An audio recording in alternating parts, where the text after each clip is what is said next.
Welcome to the Frack and Friends show. I have a very special guest today, and his name is Sean Kanan. Hey, brother, how are you? Hello, it is amazing to meet you, man. Let's go ahead and get this love fest out the way. I've watched you since I was not even born yet, right? Because I was born in '92, so I was a little, that.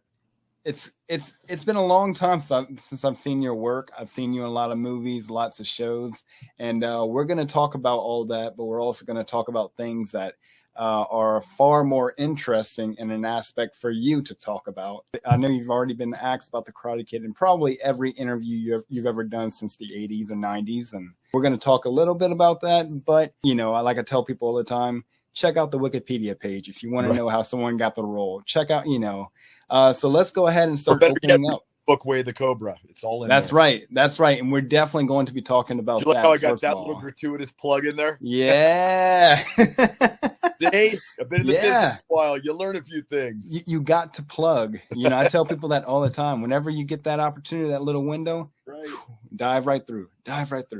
So let's go ahead and talk about your early days. Let's say before this acting became a thing. What were some of the things you were doing as a child? Well, I grew up in a small town in Western Pennsylvania called Newcastle, Pennsylvania, and had a terrific parents. And as a child, I was on the swim team. Very famous story of me going to a swim meet, diving off the block, and my suit fell down to my ankles. So, not good. And water was cold. I played Little League. What else? I had a, I guess a pretty normal childhood, right? I did experience a lot of bullying as a child. I would say that was one of the things that really did color my childhood. But other than that, I was very fortunate in a lot of ways. Yeah. So you actually, you just mentioned one of the first points we can get into that I think is a topic not well discussed in today's schools and the world itself, because bullying just doesn't happen in school. It happens when you're 30. It happens when you're 75. It happens when you're 8. I know you're a very strong advocate against bullying. You're anti-bullying. Right. You do a lot of things for that. So let's go ahead and dive into that. What are your thoughts on just bullying itself? Sure. Well, as a kid, as an awkward, chubby kid with glasses, growing up in kind of, a rough steel town in Pennsylvania, I was frequently the target of bullies, and it was, it was really difficult. And I carried the scars from that for many, many years until I started to do a lot of work on myself. And so, I've always hated bullies. It's ironic that I would later go on to play this iconic bully in Karate Kid. I go to a lot of schools and I speak to kids, and I always preface my speech by showing the scene where Mike Barnes is terrorizing Daniel on the mat at the All Valley tournament. I say to the kids, would you believe that scary guy used to get bullied? And they're like, no way. And it kind of gives me, when there's an age gap, it's always difficult communicating with younger kids, and showing them that video and telling them that I was bullied gives me like a really small opening where I can kind of reach out and grab them, and it's very effective.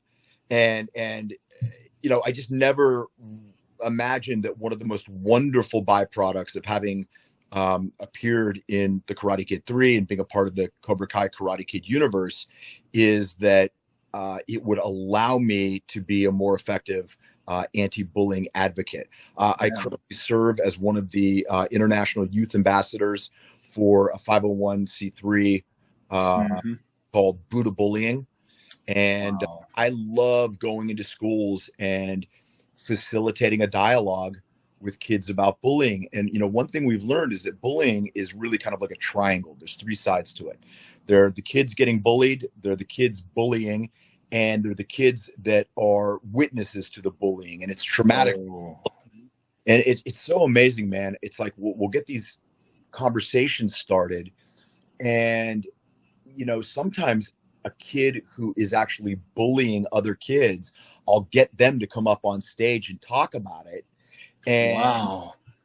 Really get them not only to realize what they're doing, how it's impactful and hurtful and all that stuff, but a lot of times they will reveal that that they've been bullied themselves, that they are abused at home. I mean, there's always a reason. Nobody is born a bully. Just That's like nobody's born a racist. These are unfortunate behaviors that are learned. And if they're learned, they can hopefully be unlearned. In today's world, everybody wants to advocate for something, whether it's, like you just said, racism or, bullying or something that they believe is right or wrong. Right. And, I think, especially for me, I grew up being bullied my entire life. I don't ever recall ever being the bully, but I grew up to where, it was nonstop for years and years and years. Throughout my junior high was especially horrible, but then high school, everybody grew up and was like, I got three more years of this. I don't have time to bully someone anymore. And thankfully, it got better. But I just remember there was no one advocating in my junior high. I think like there for a long time was kind of this attitude, oh, boys will be boys. Yeah. And one of the things that we've learned is, let me tell you, unfortunately, there is rampant and vicious bullying among girls. Every as bad, if not worse. Yes.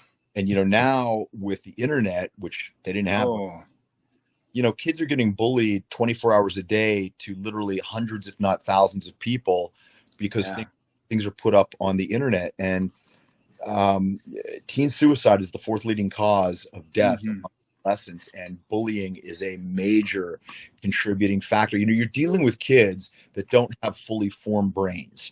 Yeah. And as such, their problem-solving ability and ability to see beyond what is happening to them in the moment is not fully developed. And unfortunately, some kids wind up making a very permanent solution to a temporary problem by taking their lives because they just don't see a way out. I remember having to go to a hospital to seek help because I didn't see a way out. I was in seventh grade. So I was extremely young. Now, believe it or not, I was getting picked on more by women or girls than guys. Now, there was both, but the majority was definitely girls. And they drove me to the point of where I couldn't see a way out. And I thought there was only one way at that time. But I know it's a whole lot worse. Back then there was just MySpace. Just MySpace only. Now there's a meta platform called Facebook, and it's just nowadays everyone goes to a keyboard to become a keyboard warrior. Instead of doing things, I'm sure back in your days, it was face to face. Yeah, it was face to face. Here's the thing: a lot of kids don't take into consideration that you put something on the internet, it is there forever. Yeah. And now, businesses that you might apply to for a job someday are going through everyone's social media. We live in a culture now where everybody's looking to cancel everybody, and if you give them any reason to do it, they will. And one stupid thing that you write when you're an adolescent can make the difference between you getting a job or not getting a job as an adult. And it's kids don't realize this, and it's you shouldn't bully people because it's wrong to do it, but just from purely a selfish perspective, don't do it because it can dramatically change the trajectory of your life in a negative way.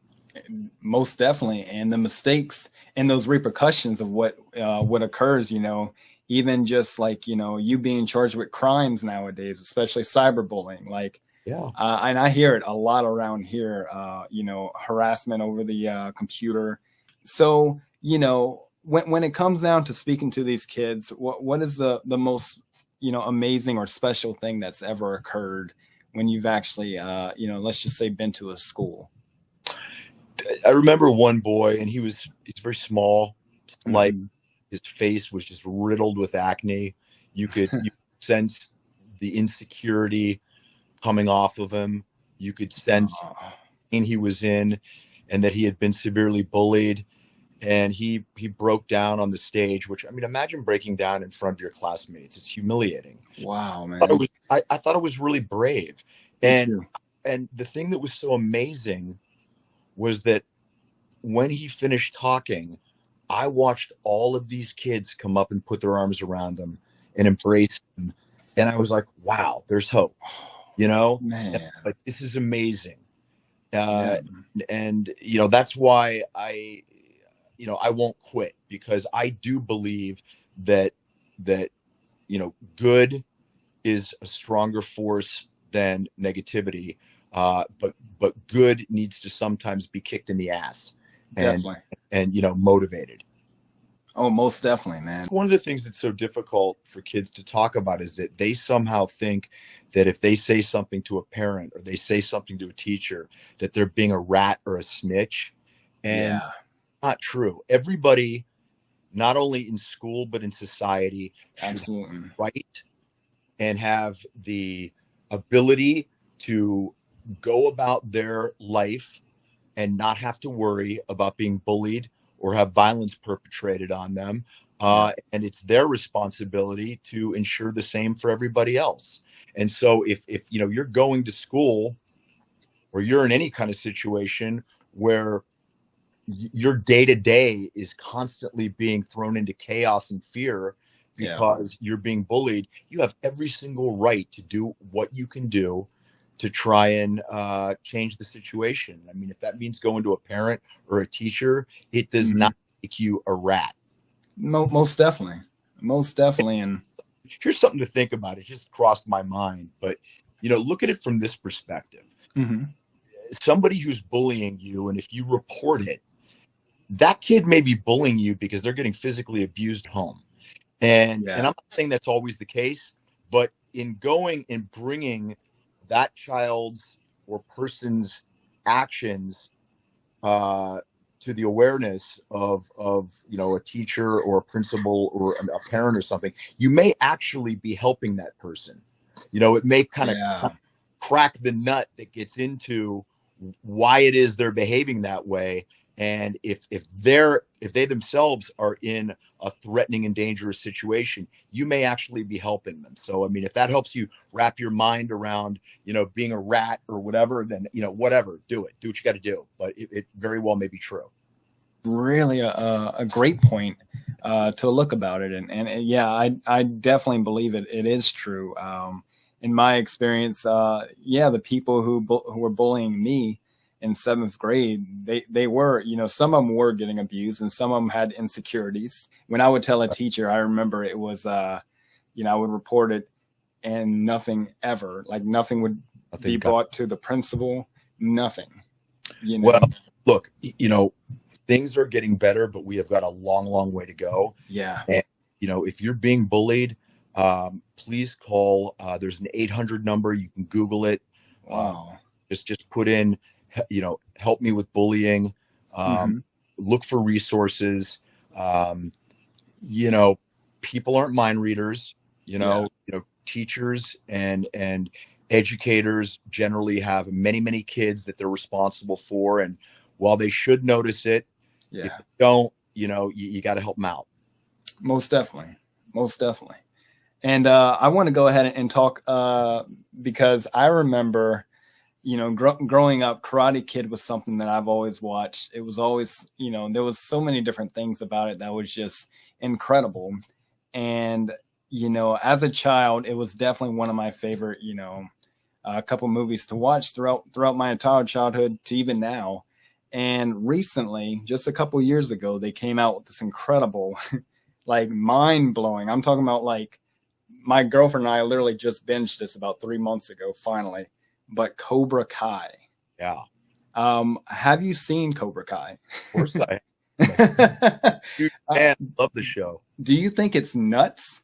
Like, it's just insane to me that they could bring something back, and I know it sounds crazy, but make it better. Yeah. I think that the foundation already existed. Yeah. So many people who were fans of the show, and now to see the evolution of these characters, that they're now adults. That are they though? Are they though? But they struggle with so many challenges and flaws, like we all do. Absolutely. Really interesting, and obviously there's a whole younger generation storyline, so it's cross generational. It appeals to guys my age and kids, and it's something families can watch together. It's fun. It's got great martial arts. It's got great messaging, and it's funny, and so just a grand slam. Yeah, and I mean, one of the biggest questions I've got to ask you about is where would Mike Barnes be when it comes down to you, like in your head? Whether you're a part of it or not, but where would Mike Barnes be in this story? Hopefully we'll get the answer to that at some point. That's what I'm saying. I don't know. I think Mike Barnes could have gone one of two ways. I mean, he could have, continued down the path of, being this kid that was an angry, violent kid and wound up in prison. Or he could have maybe gone to the military and, finally learned about ethics and honor and duty code and become a really strong, empowered guy. So I don't know. We're gonna have to find out. I was gonna say a gym teacher, but those two are good too.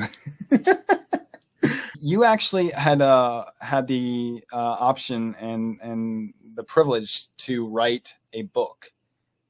It's called The Way of the Cobra. So why don't we go ahead and dive into that and tell us what it's about and what was the inspiration in writing? Happen to have a copy of it right there. Way of the Cobra is a motivational self-help book. The structure of the book is that I'm a sensei. You're a student in my dojo, the dojo of Cobra Life. Wow. Cobra is an acronym. It's formed from the words character, optimization, balance, respect, and abundance. These are the 5 pillars that comprise Way of the Cobra. These are the strategies and the philosophy that I've used in my life to achieve some of my success and to also overcome some pretty significant challenges that I've had in my life. I wrote this book at a time when I needed this book. And by that, I was in a place where I was 35 pounds overweight. I had no prospects for acting work. I was visiting some old demons that I thought had been long gone. And I realized that I needed to start doing some things very differently, very quickly.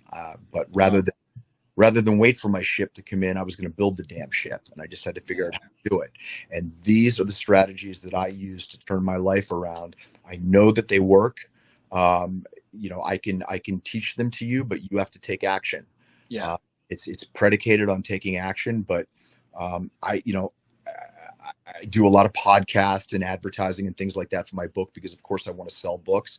But every fiber of my being, I know that the material in this book is transformative. And I believe that if you transform yourself, you can transform the world.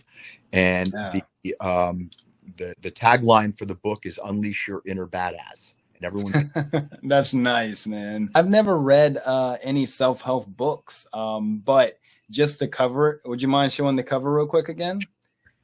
Just the cover itself is, first of all, I mean, it's Cobra. It's like, but like, this will actually be my first book. I'm actually on this journey with myself to make some changes again. Excellent.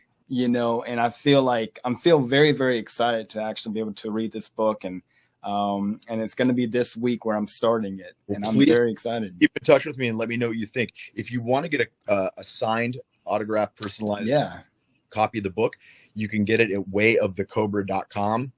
Okay. And if you just want to get the book itself, you can get it on Amazon or the ebook on Kindle. I am very excited because, there's just the last few months have been a journey for me where I am just trying to be better. And I notice, like, last, I would say about 3-4 months now, every week, every day, I am trying to do better, make better So decisions. that's really interesting that you said that, because I'm currently writing the follow-up book to Way of the Cobra. The follow-up book is going to be called Way of the Cobra, Welcome to the Kumite. And oh man, the Kumite, as a lot of people know, it's a Japanese term that means literally grappling hands, but it's one of 3 training modalities in karate that is basically sparring. Okay. Wow. But also, for those people that have seen Bloodsport with Jean-Claude Van Damme, Who hasn't? right? Kumite, the Yeah. Kumite has come to mean this epic battle, this epic underground Mortal Kombat type deal. And Wow. in the new book, Welcome to the Kumite, I talk about the fact that the greatest opponent that you will ever face is yourself. And what the book is largely about is about shattering the status quo in your own life. And by that, I mean, every day you have to defeat the guy that you were the day before. Absolutely. You know? Man, spot on, man. Yep. So Spot I'm really excited.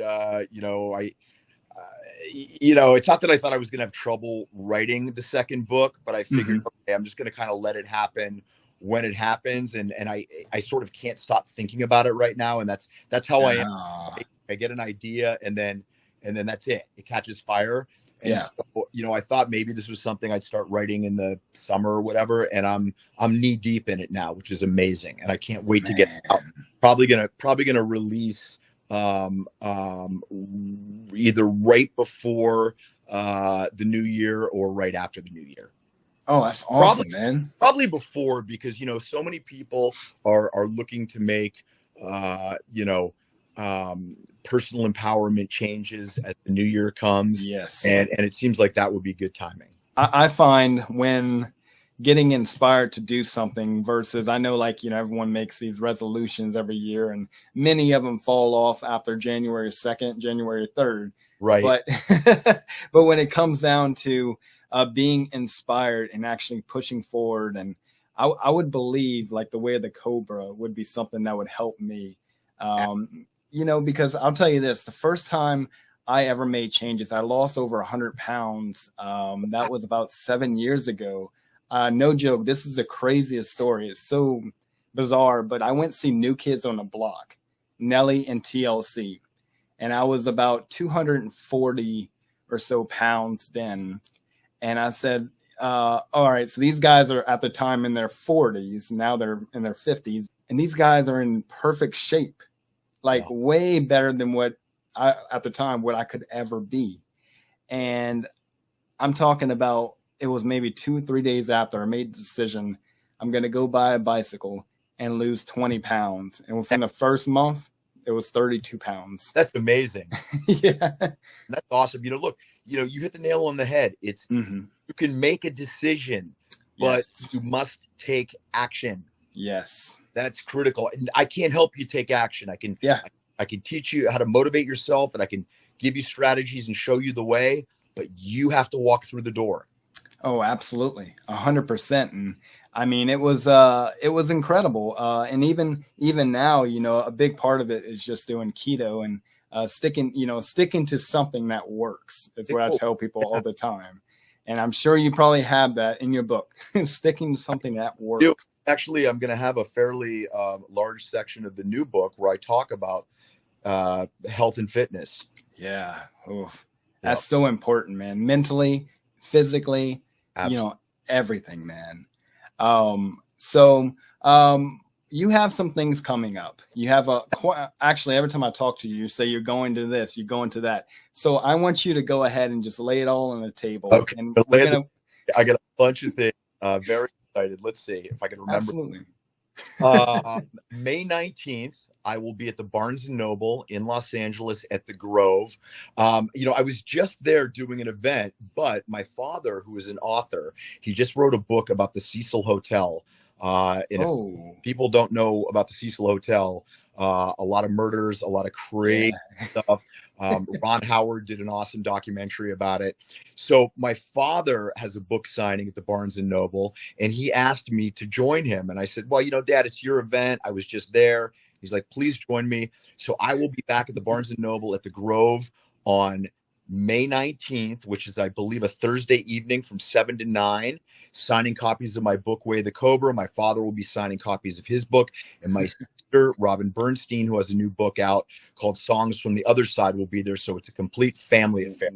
So it's free, open to the public. I really hope everyone will come. On May 20th, I will be in Palm Springs, California. My wife, once again, has voluntold me that I will be participating in a lip sync competition, which is to raise money for the Cancer Society. So it's a celebrity lip sync event. Let's see, at the Palm Springs Cultural Center. On the 21st of May, I will be at the Barnes and Noble in Mira Mesa, which is in San Diego. That is a Saturday, and I'll be signing copies of my book there. I'll be doing a speech and a Q&A, and everybody who's a fan of Cobra Kai, Karate Kid, please come, get a copy of the book. Don't get a copy of the book. Ask me any questions you want. It's going to be a really fun event.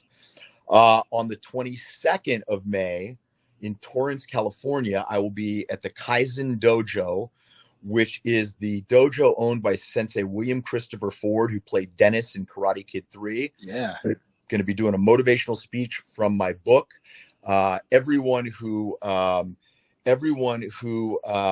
to the event will be getting an autographed copy of my book and an autographed 8x10 photo of myself and Sensei Ford from the movie. Tickets are selling fast. We're only going to have 100 seats. It's going to be a really intimate, small event where you're really going to get a chance to get to know me and ask questions. For those people who can't make it, we are setting it up so that you can purchase a link for a simulcast and still be part of it. It's going to be really cool. Let's see what else. May 13th to 15th, I'm going to be in Chattanooga, Tennessee at Metrotham Con. So I'm going to be there. And the weekend of Memorial Day, I'm going to be in Atlantic City, New Jersey for a national martial arts tournament. And again, I'm going to have my book, and I'm going to be signing autographs and doing all that sort of stuff. So I'm going to send you all of the information and put it up. And please come say hi. I love meeting the fans, love interacting with you guys. It means the world to me. And I really am trying to get the book in as many people's hands as possible. We are growing the size of our dojo, and Way of the Cobra is a movement, and I invite everyone to join it. He's very, very busy. But, first of all, Mike, Sean, we love you, pal. We really appreciate you doing the things you do in your life, for still being here with us all these years later. And changing your life around, not Mike, but Sean, and just, being better and helping us, do better and be better. Much love to you, brother. If you're ever around here in Louisiana, or I travel a lot to conventions. We got to go get some crawfish. Hey, look, I did it last night. Like, I'm gonna send you some photos. But I love it. You know something funny is I live in Los Angeles, and directly across from where I live is a crawfish restaurant. I haven't gone there yet. But... You'll probably be disappointed. Really? No joke, man. I've had crawfish in other states, and I always ask, what is this? You guys are like famous. Like Louisiana is like the birthplace of eating crawfish, right? Anytime you want to just come hang out, dude, I do crawfish 3 or 4 times a week here. Oh my Anytime you want to come, bring the wife, bring the kids. I love it. Please keep in touch. Let me know what you think about the book. I'm going to send you all the information, and if people would like to follow me, they could follow me at sean.kanan on Instagram, at Sean Kanan on Twitter, and pick up a copy of Way of the Cobra at wayofthecobra.com, Amazon, or Kindle. And thank you so much, man. Have an outstanding all right? You too, buddy. See you later, man. Bye-bye.